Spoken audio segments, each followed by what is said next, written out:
The first day and the second, so they sat opposite the watering hole. The animals arrived and drank at the watering hole, and the wild beasts arrived and slaked their thirst with water.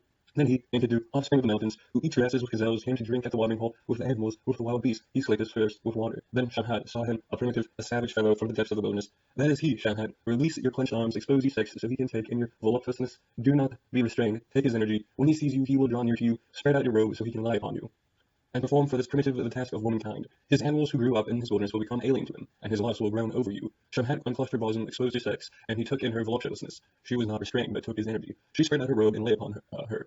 She performed for the primitive the task of womankind, his lust groaned over her. For 6 days and 7 nights Enkidu stayed aroused, and had intercourse with the harlot, until he had sated with her charms. But when he turned his attention to his animals, the gazelle saw Enkidu and darted off. The wild animals distanced themselves from his body. Enkidu, his utterly depleted body, his knees that wanted to go out with animals went rigid. Enkidu was diminished. His running was not as before, but then he drew himself up from his understanding had broadened. Turning around, he sat down at the harlot's feet, gazing into her face, his ears attentive as the harlot spoke. The harlot said to Enkidu, "You are beautiful, Enkidu.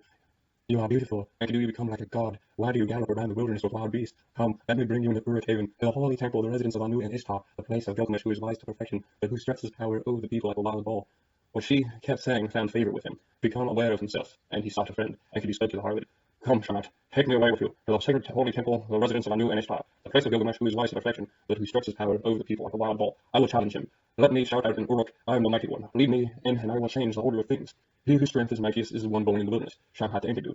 "Come, let us go, so we may see your face. I will lead you to Gilgamesh. I know where he will be. Look about, Enkidu, inside Uruk-haven, where the people show off in skirted finery, where every day is a day for some festival, where the lyre and drum play continually.